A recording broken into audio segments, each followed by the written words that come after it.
நம்ம எல்லாரும் பிறந்ததுல இருந்து ஒரு வலுவான வர்ச்சுவல் ரியாலிட்டி, அதாவது ஒரு விஆர் ஹெட்செட் போட்டுக்கிட்டு இருக்கோன்னு கொஞ்சம் கற்பனை பண்ணி பாருங்களேன். இது ஒரு சுவாரஸ்யமான தொடக்கமா இருக்கு. ஆமா, அந்த ஹெட்செட்குள்ள தெரியற உலகம்தான் நிஜம்னு நம்ம முழுமையா நம்பிட்டு இருக்கோம். கண்ணாடியில தெரியற நம்ம முகம், பேங்க் பேலன்ஸ், நம்ம வேலை, நம்ம சமூக அந்தஸ்து, இது எல்லாமே அந்த ஹெட்செட் காட்டுற ஒரு மாயாய்னா இப்படி இருக்கும். கேட்கறதுக்கே கொஞ்சம் அதிர்ச்சியா தான் இருக்கு. அதுதான் விஷயமே. திடீர்னு யாரோ ஒருத்தர் வந்து அந்த ஹெட்செட்டை கழட்டி வீசிட்டு உண்மையான உலகத்தை பாருன்னு சொன்னா நம்மால அது உடனே ஏத்துக்க முடியுமா? இன்னைக்கு நாம செய்ய போற இந்த ஆழமான பகுப்பாய்வோட மைய கருத்தே இதுதான். கண்டிப்பா. இன்னைக்கு நம்ம கிட்ட முரளி அப்படின்னு அழைக்கப்படுற ஒரு ஆன்மீக ஆவணம் இருக்கு. இது சாதாரணமான ஒரு தத்துவ புத்தகம் கிடையாது. மனிதர்களோட அடிப்படை அடையாளத்தையே இது முற்றிலும் கேள்விக்குள்ளாக்குது. அதாவது நாம யாரு, இறைவனோட உண்மையான வடிவம் என்ன, இந்த பிரபஞ்சத்தோட காலச் சுழற்சி எப்படி இயங்குதுங்கிற பல ஆழமான கேள்விகளுக்கு இது விடை கொடுக்குது. ஆமா, அந்த பதில்கள் எல்லாமே பல நூற்றாண்டுகளா மனித சமூகம் நம்பிட்டு வர்ற விஷயங்களுக்கு நேர்முரணா இருக்குங்கிறது தான் இங்க கவனிக்க வேண்டிய விஷயம். சரி, இத நாம விரிவா பாப்போம். எந்த ஒரு மத சார்பும் இல்லாம இது என்ன சொல்ல வருதுங்கிறத மட்டும் நாம தோண்டி எடுக்க போறோம்.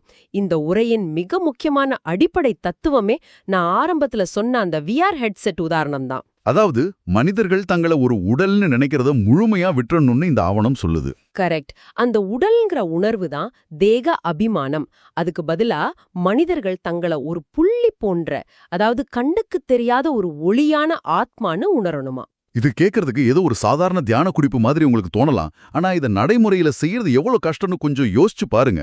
அதான் எனக்கும் தோணுச்சு. இப்போ எனக்கு கடுமையான தலைவலி வருது, இல்ல என் பாஸ் என்ன கூப்பிட்டு திட்டுறாருன்னு வச்சுக்கோங்க. அந்த நேரத்துல நான் ஒரு ஒளிப்புள்ளின்னு நினைக்கிறது எப்படி சாத்தியமாகும்? இங்க ரொம்ப சுவாரஸ்யமான விஷயம் என்னன்னா, இந்த உரையும் கூட இது சுலபமான காரியம்னு சொல்லவே இல்ல. ஓ, அவங்களே இது கஷ்டம்னு சொல்றாங்களா? ஆமா, இந்த ஆவணத்தின்படி மனிதர்கள் அரைக்கல்பம், அதாவது கால சுழற்சியோட பாதி காலமா இந்த தேக அபிமானத்திலே ஊறிப்போய் கிடக்குறாங்களாம். அரைக்கல்பம்னா பலாயிரம் வருஷங்கள் இல்லையா? அதேதான். பலாயிரம் வருஷமா மனித மூளைக்குள்ள ஆழமா பதிஞ்சு போன ஒரு நியூரோ புரோகிராமிங் மாதிரி இது மாறிடுச்சு. நான் இந்த உடல், இது என் வீடு, இது என் நாடுன்னு பல ஜென்மங்களா பழக்கப்பட்ட ஒரு மனுஷன் மாத்துறது சாதாரண விஷயம் இல்ல. எந்த பௌதிக அடையாளமும் இல்லாத ஒரு ஆத்மான நம்மள நாமளே மாத்திக்கிறது ஒரு பெரிய உளவியல் போராட்டம். கரெக்ட். அதனாலதான் தங்கள ஆத்மான்னு உணர்ந்து பரமாத்மாவை நினைக்கிறது அத்தை வீடு போற மாதிரி அவ்வளோ எளிதான காரியம் இல்லைன்னு இந்த உரை மிக தெளிவா எச்சரிக்குது. அது கேட்கும் போதே அதோட ஆழம் புரியுது. இதை இப்போ கேட்டுக்கிட்டு இருக்கிற உங்ககிட்ட நான் ஒரு கேள்வி கேட்க விரும்புறேன். சொல்லுங்க. நீங்க என்றாவது உங்க அடையாளத்தை உங்களோட வேலை, உங்களோட குடும்பம் அல்லது உங்க உடலை தாண்டி யோசிச்சு பார்த்திருக்கீங்களா? நான் யாருங்கிற கேள்விக்கு உங்க பேரையும் பட்டங்களையும் தவிர்த்து வேற என்ன விட உங்ககிட்ட இருக்கு? ரொம்ப ஆழமான கேள்வி இது. இந்த உரை என்ன சொல்லுதுன்னா, நாம உடலா இருக்கிறதால தான் துயரங்களும் வலிகளும் வருது. நாம ஆத்மாங்கிற நிலைக்கு மாறும்போது அங்க எந்த எதிர்பார்ப்பும் இருக்காதுன்னு சொல்லுது. ஆனா இங்க எனக்கு ஒரு சின்ன முரண்பாடு தோணுது. என்ன முரண்பாடு?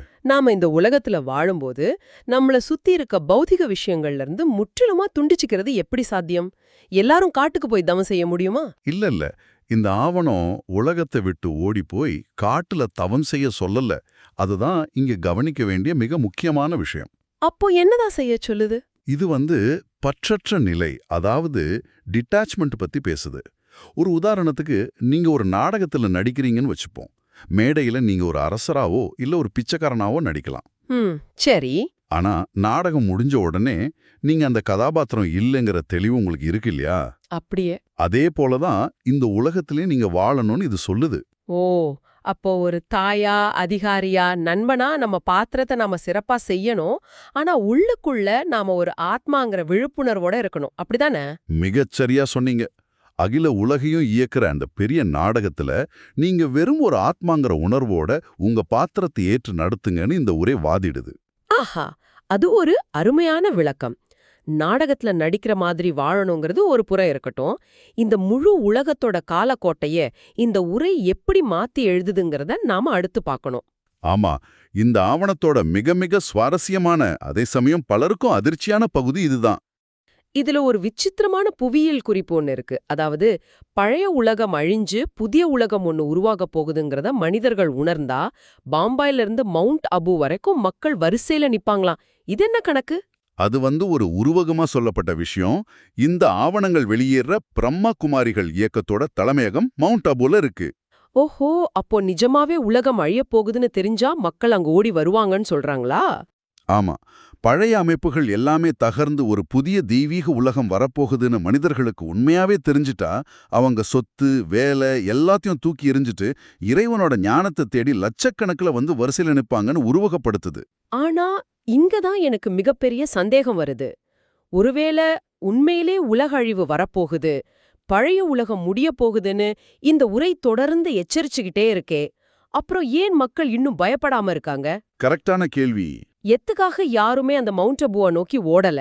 உலக அழிவுங்கிற வார்த்தையை கேட்டாலே ஒரு பதச்சம் வரணுமே, ஏன் யாரும் அதை சட்ட பண்றதில்ல? இதுக்கான விடையே இந்த உரை ரொம்ப அழகாவும் உளவியல் ரீதியாகவும் அணுகுது. மனிதர்கள் எல்லாரும் கடும் நித்திரையில ஆழ்ந்திருக்காங்கன்னு அது சொல்லுது. கடும் நித்திரையா? தூங்கிட்டு இருக்காங்களா? இது நாம ராத்திரியில தூங்குற சாதாரண தூக்கம் கிடையாது. இது ஆன்மீக அறியாமைங்கிற ஆழமான தூக்கம். இதை நாம நவீன உளவியல்ல காக்னிட்டிவ் டிசனன்ஸ்னு கூட சொல்லலாம். ஓ, அதாவது உண்மையை ஏத்துக்க முடியாத ஒரு மனநிலை. அதேதான். இந்த தற்போதைய உலகம் நிரந்தரமானது இல்ல, இது அழியக்கூடியதுங்கிற உண்மையை மனித மனம் அவ்வளோ சுலபமா ஏத்துக்காது. மாயோட தாக்கத்தால இந்த உலகமே நிஜம்னா ஆழமா நம்புது. அப்போ அழிவு பத்தின செய்திய கேக்கும்போது அத ஒரு கட்டுக்கதைனோ இல்ல அது எப்பவோ நடக்க போற விஷயம்னோ தட்டி கழிச்சிடுறாங்க. ஆமா, இந்த அறியாமை தூக்கத்துல தான் ஒட்டுமொத்த மனித சமூகமும் உறங்கிக்கிட்டு இருக்கதா இந்த ஆவணம் சொல்லுது. இதை நம்ம பெரிய கண்ணோட்டத்துல இணைச்சு பார்க்கணும். அப்படியா? அது எப்படி? அதாவது மனிதர்களோட வேரூன்றிய நம்பிக்கைகளை மாத்துறது ரொம்ப கஷ்டம். அதனால தான் இந்த ஞானம் பரவுறத பத்தி உரை சொல்லும்போது இந்த மரம் மிக மெதுவாக வளர்கிறதுன்னு குறிப்பிடுது. நம்பிக்கைகள்னு பேசும்போது இந்த ஆவணத்துல இருக்கிற இன்னொரு புரட்சிகரமான குறிப்பை நான் சொல்லியே ஆகணும். சொல்லுங்க. பல நூற்றாண்டுகளா கோடிக்கணக்கான மக்கள் பகவத்கீதையின் இறைவன்னா அது கிருஷ்ணர் தான நம்பிட்டு இருக்காங்க. ஆனா இந்த உரை அதை முற்றிலுமா மறுக்குது. ஆமா, இது ஒரு மிகப்பெரிய இறையியல் மாற்றம். உடல் தாங்கிய இளவரசரான ஸ்ரீகிருஷ்ணர் உண்மையான கடவுள் கிடையாது, மாறா உருவமற்ற பரமபிதா சிவனே உலகத்தோட சத்கதிநாதர்னு இது ஆணித்தரமா சொல்லுது. இதை எப்படி புரிஞ்சுக்கிறது? இது பலரோட நம்பிக்கைகளை நேரடியா தாக்குற மாதிரி இல்லையா? கண்டிப்பா. இதனால தான் இதை நாம ஒரு ஆராய்ச்சி நோக்கில் பார்க்கணும்னு சொல்றேன். கடவுள் என்பவர் மனிதர்களைப் போல பிறப்பு இறப்பு சக்கரத்துக்குள்ள சிக்கிறவர் கிடையாதுன்னு இந்த உரை வாதிடுது. அப்போ கிருஷ்ணர் யாருன்னு இது சொல்லுது? கிருஷ்ணர் என்பவரும் மனித பிறவி எடுத்து தன்னோட முந்தைய ஜன்ம கர்மங்களோட பலனா ராஜயோக பயிற்சியின் மூலம் அந்த தெய்வீக நிலையை அடைஞ்ச ஒரு உயர்ந்த ஆத்மான்னு இது வளக்குது. ஒரு நிமிஷம் இருங்க. பல்லாயிரம் வருஷமா வேரூன்றிய ஒரு மத நம்பிக்கைய இப்படி ஒரே வரியில மாத்திட முடியுமா? அது கஷ்டம்தான். சாதாரண மக்கள் எப்படி இதை ஏத்துப்பாங்க? அதுதான் இங்க இருக்கிற சிக்கலே. அது இந்த உரையும் உணர்ந்திருக்கு. அதனால தான் இந்த மரம் ரொம்ப மெதுவா வளருதுன்னு சொல்றாங்க. மக்கள் உடனே ஏத்துக்க மாட்டாங்க, புறக்கணிப்பாங்க, கேலியோட செய்வாங்க. அது புரியுது.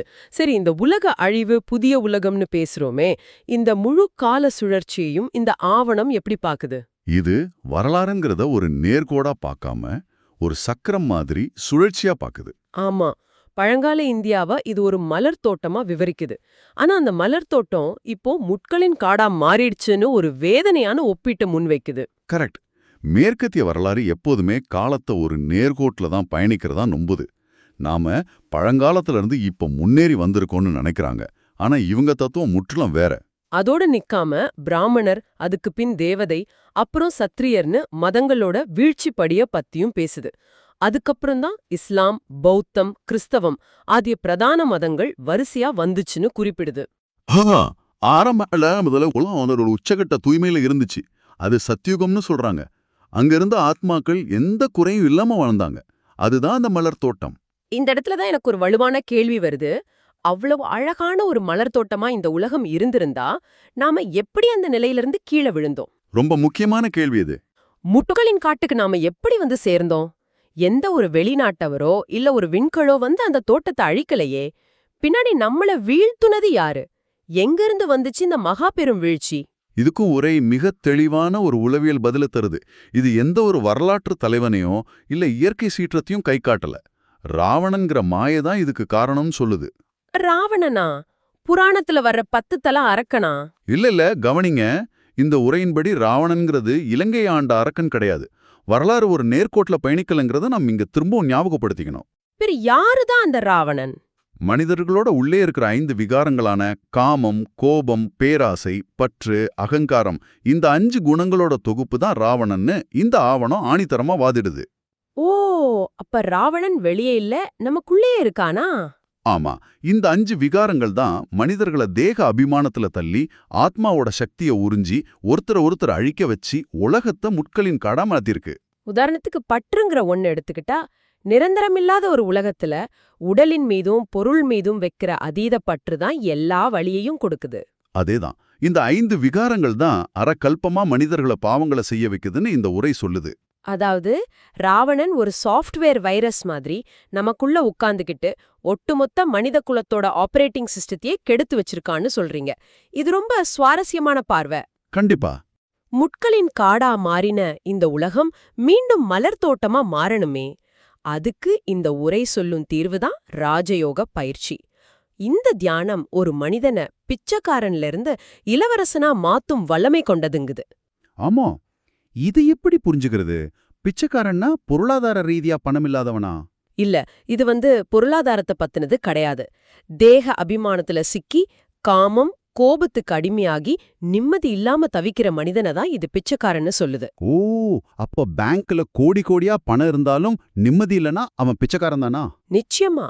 ராஜயோக பயிற்சிங்கிறது ஒரு மனிதன் தன்னோட உண்மையான ஆத்மஸ்வரூபத்தை உணர்ந்து தன்னை முழுமையா கட்டுப்படுத்துற ஸ்வயராஜ்யத்தை அடையிறது. தன்னைத்தானே ஆளும் அந்த நிலையையே இது இளவரசன் உருவகப்படுத்துது. இதுக்கு முதல் படியா அறிவுங்கிற 3வது கண் திறக்கப்படணும்னு இது விரிவா பேசுது. ஆமா, 3வது கண். பொதுவாக நாம சிவபெருமானுக்கு தான் நெற்றியில 3வது கண் இருக்கிறதா பாத்திருக்கோம். அது திறந்தா எல்லாம் எரிஞ்சு சாம்பலாயிடும்னு படிச்சிருக்கோம். ஆனா இந்த உரை அதை எப்படி நடைமுறைப்படுத்துது? இங்க 3வது கண்ணுங்கிறது நெருப்ப கக்குற கண்ணு இல்ல, அது ஞானக்கண். ஒரு மனிதன் தன்னை ஆத்மாவை உணர்ந்து இந்த சுழற்சியோட ரகசியங்களை புரிஞ்சிக்கிறப்போ அவனோட அறிவுக்கண் திறக்கப்படுது. ஓஹோ. இந்த கண் திறக்கப்படும்போது அவனோட பார்வையில ஒரு மிகப்பெரிய மாற்றம் நிகழுது. உலகத்தை அவன் பார்க்கிற விதமே மாறிடுது. அந்த பார்வை மாற்றம் பத்தி எனக்கு ரொம்ப பிடிச்ச ஒரு வார்த்தையை இந்த ஆவணம் பயன்படுத்துது. மனிதர்களோட கண்களை ஒரு மேஜிக் பெட்டியா மாத்துறது. அருமையான உவமை அது. இத கொஞ்சம் கற்பனை பண்ணி பாருங்க. நீங்க ரோட்ல போறீங்க, அங்க ஒருத்தர் உங்ககிட்ட கோபமா கத்துறாரு. உங்க சாதாரண கண்கள் அவரை ஒரு கோபக்கார மனிதரா காட்டும். ஆனா உங்க கண்கள் மேஜிக் பெட்டியா மாறினா அவரை கோபக்கார மனிதரா பார்க்க மாட்டீங்க, ராவணனோட பிடியில சிக்கித் தவிக்கிற ஒரு பலவீனமான ஆத்மாவா பாப்பீங்க. ஆமா, அது நம்மளோட கோபத்தை முற்றிலுமா குறைச்சிடும் இல்லையா? மிகச்சரியா சொன்னீங்க. இதுதான் அந்த மேஜிக் பெட்டியோட தத்துவம். நீங்க மத்தவங்கள உடலா பார்க்காம ஒளியான ஆத்மாக்களா பார்க்க தொடங்கும் போது அங்க எந்த பாகுபாடும் இருக்காது. சாதி, மதம், ஏழை, பணக்காரன்கிற வித்தியாசமே போயிடும். ஆமா, அது மட்டும் இல்லாம இப்படிப்பட்ட ஞானம் பெற்றவங்க குருடர்களுக்கு கைத்தடியா மாறணும்னு இந்த உரை கடுமையா வலியுறுத்துது. குருடர்களுக்கு கைத்தடி. இந்த உவமை எனக்கு ரொம்ப ஆழமா படுது. ஏன்னா ஆன்மீகம்லாம் ஏதோ மலை உச்சிக்கு போய் கண்களை மூடி தனியா தவம் செய்யறதுன்னு தான் பலரும் நினைக்கிறாங்க. உண்மைதான். ஆனா இந்த ஆவணம் அப்படி சொல்லல. அஞ்ஞான இருட்டுல இருக்கிறவங்களுக்கு, வாழ்க்கையோட நோக்கம் தெரியாம தவிக்கிறவங்களுக்கு ஒரு கைத்தடியா இருந்து வழிகாட்டுறது தான் உண்மையான யோகம்ங்கிறது. இது ஒரு முக்கியமான கேள்வியே எழுப்புது. ஒருத்தர் எப்படி மத்தவங்களுக்கு அந்த கைத்தடியா வழிகாட்டியா மாற முடியும்? எனக்கு நிறைய ஞானம் இருக்கு, எனக்கு முரளியோட தத்துவம் எல்லாம் தெரியும்னு சொல்லிக்கிறதால மட்டும் இது சாத்தியமா? சாத்தியமில்லைன்னு அந்த உரை திட்டவட்டமா சொல்லுது. ஆமா, உங்களோட ராஜயோக வெற்றி நீங்க செய்யற தியானத்துல மட்டும் இல்ல, உங்களோட அன்றாட குணாதிசயங்கள்ல வெளிப்படணும். குறிப்பா இனிமை மற்றும் பணிவுங்கிற 2 குணங்களை இது மிக மிக உயர்வா பேசுது. இனிமை மற்றும் பணிவு, இதெல்லாம் கேட்கறதுக்கு ரொம்ப சாதாரண வார்த்தைகள் மாதிரி தோணுதே. இது எப்படி ஒரு உலகத்தை மாத்திர வல்லமை பெற்றிருக்க முடியும்? அது சாதாரண வார்த்தைகள் இல்ல. ஒருத்தர்கிட்ட அகங்காரம் இருக்கிற வரைக்கும் அவர்கிட்ட உண்மையான பணிவு வராது. நீங்க எவ்வளோ பெரிய ஞானியா இருந்தாலும் உங்க பேச்சுல இனிமையும் செயல்ல பணிவும் இல்லைன்னா அந்த ஞானத்தால ஒரு பயனும் இல்ல. ஏன்னா அகங்காரத்தை வச்சுக்கிட்டு உங்களால எப்படி இருள் இருக்கிறவங்களுக்கு வழிகாட்ட முடியும்? கரெக்ட். இந்த இனிமையும் பணிவும் தான் ஒருத்தரோட வாழ்க்கையில இருந்து தோல்விய முற்றிலுமா அகற்றி வெற்றியை தேடி தரும்னு உறுதியா சொல்லுது. இது வெறும் தத்துவம் இல்ல, அன்றாட வாழ்வுல பழக வேண்டிய கலை. என்ன ஒரு ஆழமான பயணம்! இன்னைக்கு நாம விவாதிச்ச விஷயங்களை கொஞ்சம் தொகுத்து பார்த்தா இது மனித மனதோட ஆழமான அடுக்குகளை தொட்டு செல்லுது. ஆமா, பல விஷயங்களை நாம அலசிட்டோம். நாம பல ஆயிரம் வருஷமா போட்டிருக்கிற அந்த விஆர் ஹெட்செட்டான தேக அபிமானத்தை கழட்டி விட்டு ஆத்ம உணர்வு அடையறத பத்தி பேசணும். கடவுள் மனித உருவம் கொண்டவர் இல்ல, அவர் உருவமற்ற ஒளி புள்ளிங்கிற புதிய பார்வைய பார்த்தோம். அது மட்டும் இல்லாம வரலாறுங்கிறது நேர்கோடு இல்ல, சுழற்சிங்கிறதையும் பார்த்தோம். ஆமா, உலகத்தை முட்களின் காடா மாத்தின ராவணன் நம்ம உள்ளே இருக்கிற 5 விகாரங்கள் தாங்கிறதையும் புரிஞ்சுக்கிட்டோம். இறுதியா நம்ம பார்வையை எப்படி ஒரு மேஜிக் பெட்டியா மாத்துறது, மத்தவங்களுக்கு எப்படி கைத்தடியா மாறுதுன்னு விவாதிச்சோம். இந்த ஆவணத்தோட குறிக்கோள் மனிதர்களை பயமுறுத்துறதோ இல்ல வெறும் தகவல்களை தர்றதோ கிடையாது. இது ஒரு முழுமையான உள்நிலை மாற்றத்தை கோருது. கண்டிப்பா, உண்மையாவே இது நம்ம சிந்தனைய செதுக்கிற ஒரு உரையாடல். இந்த ஆழமான தகுப்பாய்வை முடிக்கிறதுக்கு முன்னாடி உங்களை சிந்திக்க தூண்டுற ஒரு இறுதி கேள்வியை நான் முன்வைக்க விரும்புறேன். கேளுங்க. நாம இதுவரை விவாதிச்ச இந்த உரையில நேரடியாக பேசப்படாத, ஆனா இதிலேந்து எழக்கூடிய ஒரு சுவாரஸ்யமான கேள்வி இது. இந்த ஆவணத்தின்படி அழிவுக்கும் உருவாக்கத்துக்கும் இடைப்பட்ட இப்போ நடந்துகிட்டு இருக்கிற இந்த குறுகிய கால மாற்றம்தான் ஒரு ஆத்மாவோட அடுத்த 21 ஜென்மங்களுக்கான ஆரோக்கியம், செல்வம் எல்லாத்தையும் தீர்மானிக்குதுன்னு சொல்லப்படுது. ரொம்ப முக்கியமான பாயிண்ட் இது. கொஞ்சம் ஆழமா யோசிச்சு பாருங்க. உங்களோட இன்றைய மனநிலையும் எண்ணங்களும் தான் உங்க அடுத்த 21 பிறவிகளின் வாழ்க்கையை தீர்மானிக்கும் வல்லமை கொண்டதுன்னா, இன்று இந்த நொடியில உங்க சிந்தனையில நீங்க என்ன மாற்றத்தை கொண்டு வருவீங்க? அந்த விஆர் ஹெட்செட்டை இப்போதே கழுத்த தயாரா? அதான் கேள்வி. இத கொஞ்சம் ஆழமா சிந்திச்சு பாருங்க. மீண்டும் ஒரு சுவாரஸ்யமான பகுப்பாய்வில் சந்திப்போம்.